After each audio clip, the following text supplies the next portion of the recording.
Selamat pagi, salam sejahtera. Selamat datang buat siswa kami kelas 10 di SMA 1 Tunas 3 Medan. Langsung saja untuk materi biologi kita yang pertama kali ini, yakni ruang lingkup biologi, yang akan Bapak bawakan. Nanti materinya ada 5 materi pokok, dimulai dari biologi sebagai sains dan nanti yang terakhir manfaat biologi.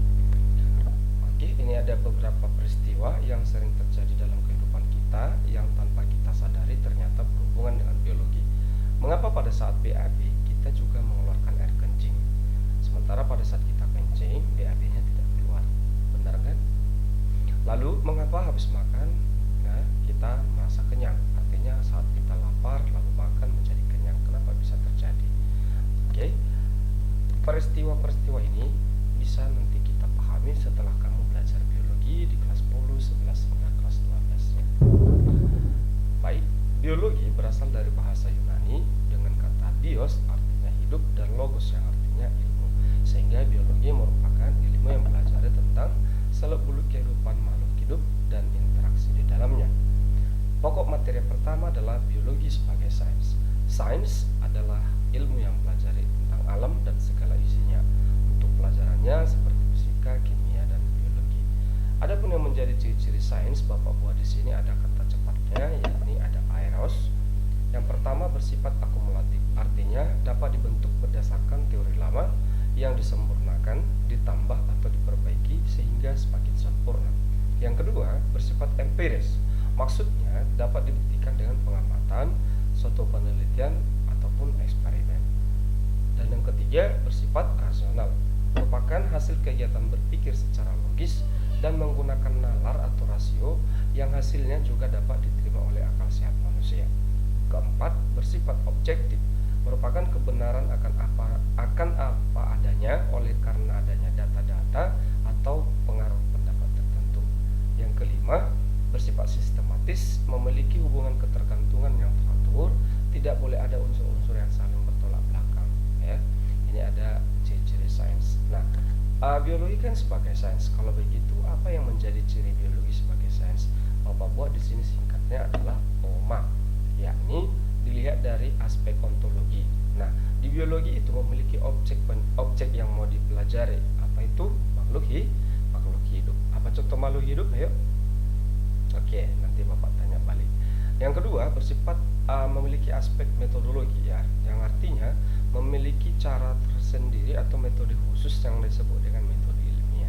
Metode ilmiah ini nanti akan kita bahas di materi bab 1 ini untuk pertemuan yang terakhir. Tiga, memiliki aspek aksiologi. Biologi itu memiliki manfaat ilmu yang banyak, misalnya di bidang kesehatan atau kedokteran ya, di bidang pertanian, di bidang peternakan, di bidang lingkungan hidup. Nah, jadi biologi itu sangat bermanfaat bagi kehidupan kita. Materi yang kedua adalah cabang biologi. Ruang lingkup biologi sangat luas.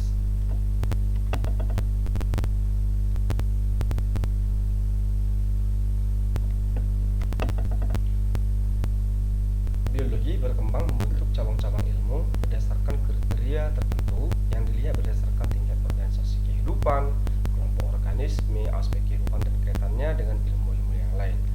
Ya, yang pertama kita lihat dari cabang biologi itu berdasarkan tingkat organisasi kehidupan. Ya, yang pertama nanti ada biologi molekuler. Nah, di sini ada ilmu biokimia, genetika yang mengkaji kehidupan tingkat molekul. Sitologi mengkaji tingkat sel. Histologi nantinya mengkaji tingkat jaringan. Anatomi dan fisiologi untuk organ maupun sistem organ.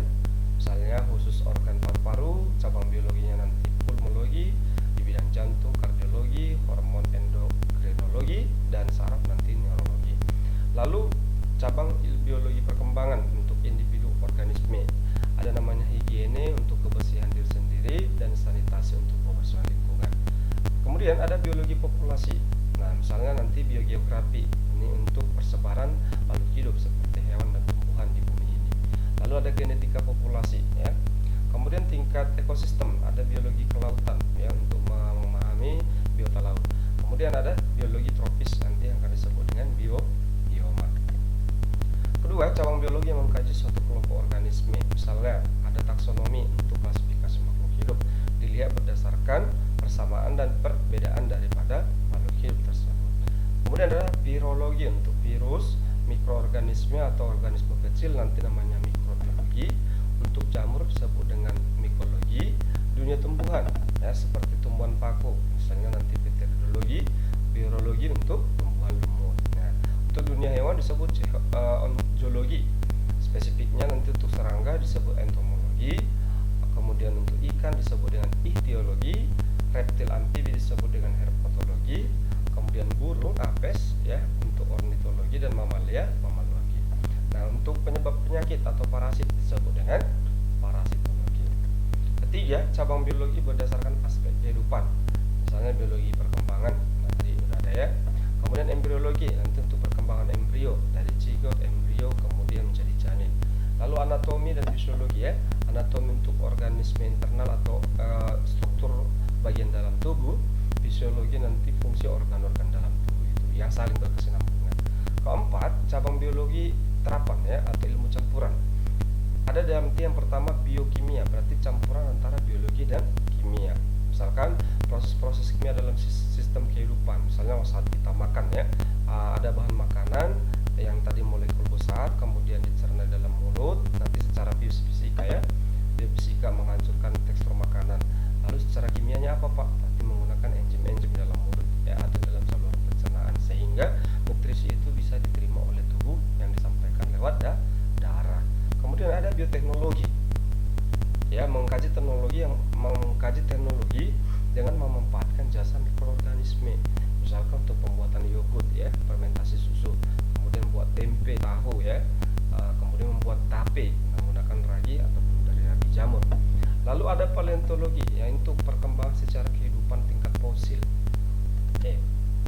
Pokok ketiga ada objeknya tadi ya. Objek di permasalahan biologi itu apa?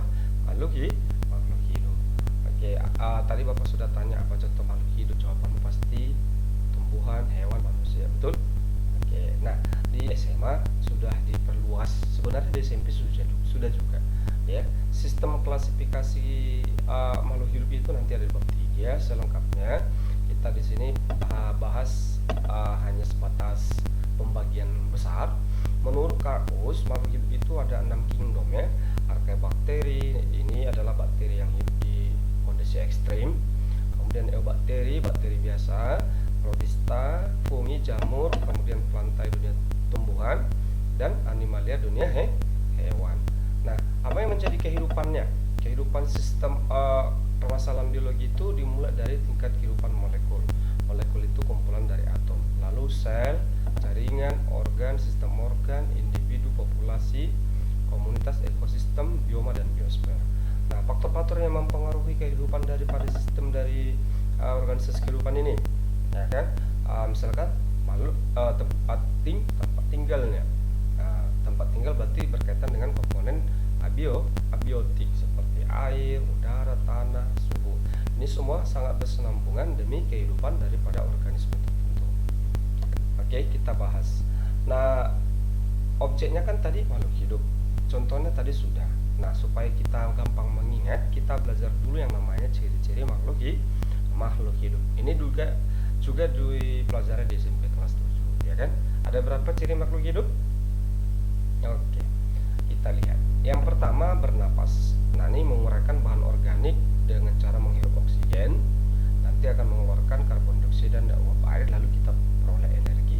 Nah, ada reaksinya nanti C6H12O6 ini adalah bahan makanan atau glukosa yang kita hirup, nanti kita hirup oksigen lalu menyatu, nah melakukan reaksi dan mengeluarkan hasil CO2, karbon dioksida dan uap air, lalu kita peroleh energi.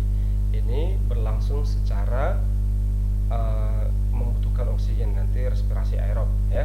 Alat pernapasan manusia dimulai dari hidung, anak tekak, trakea, bronkus, bronkiolus, alveolus, dan paru-paru. Oke, ini harus diingat ya. Bedakan tenggorokan dengan kerongkongan ya. Tenggorokan untuk bernapas, kerongkongan untuk mencerna makanan. Lalu yang kedua, bergerak. Nah, bergerak itu artinya berpindah tempat. Nah, gerak pada biologi itu ada dua, gerak aktif dan gerak pasif. Kalau dia bergerak aktif berarti berpindah secara nyata, ya kan? Berarti kamu pergi ke mall, nah, itu berpindah tempat secara nyata, dan pasti. Nah, ada juga gerak pasif, berarti tidak berpindah tempat, tetapi hanya ada bagian organ tubuh tertentu yang melakukan pergerakan. Contohnya bunga yang tadinya kuncup jadi mekar. Nah, itu merupakan gerak pada makhluk hidup. Lalu ada hewan-hewan porifera, hewan yang di dasar perairan. Mereka itu tidak berpindah seperti hewan-hewan yang lain, ya, menetap, sesil. Nah, itu gerak yang pasif. Yang ketiga, membutuhkan makanan, ya, nutrisi. Sebagaimana yang kita tahu, fungsi makanan itu pastinya adalah untuk bertahan hidup. Lalu untuk memperbaiki sel-sel yang rusak agar tubuh kita itu tetap pulih, tetap kuat, ya, imunitasnya terjaga. Nah, membutuhkan makanan apa saja rupanya gizi atau komponen makanan yang kita harus cerna atau kita makan. Ya, ada karbohidrat, protein, lemak, vitamin, mineral, serat, dan air. Semuanya ini kita konsumsi dalam kehidupan kita sehari-hari. Nah, pembagian hewan berdasarkan cara makannya ada 4: herbivora, karnivora, omnivora, insektivora. Nah, ini sudah sangat jelas, ya, mulai dari SD kita sudah belajar ini. Keempat, mengeluarkan zat sisa. Ingat, apa yang kita makan tentunya ada yang dibuang, ya, tidak semua disimpan dalam tubuh.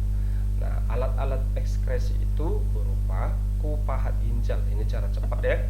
Ada kulit, nanti mengeluarkan keringat, kemudian paru-paru, karbon dioksida dan uap air. Hati membuang empedu, ginjal dan membentuk urin, ya. Sehingga jangan kamu tahan urinnya, nanti kamu akan mengalami batu ginjal.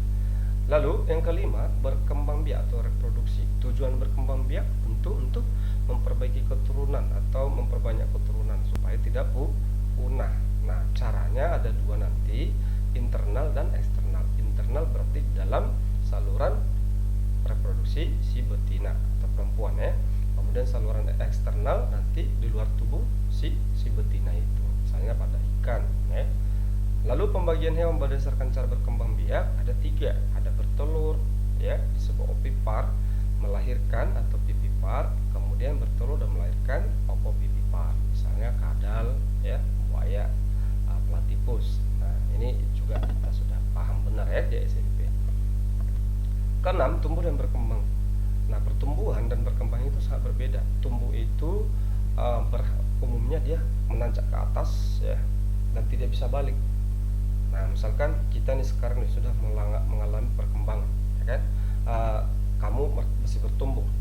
Nah, jadi orang tua nanti tidak akan bisa balik menjadi bayi. Nah, itu adalah pertumbuhan. Sedangkan perkembangan itu proses menuju kedewasaan, karena ada kata spesialisasi dan ada diferensiasi. Nah, spesialisasi berarti memiliki fungsi yang spesies akibat perkembangan daripada sel, dan diferensiasi itu mengalami perkembangan fungsi, ya. Nah, misalkan yang tadinya itu tidak aktif sel kelaminnya, setelah dia pubertas dia jadi aktif, dan ini bisa balik lalu ataupun dapat diukur, ya.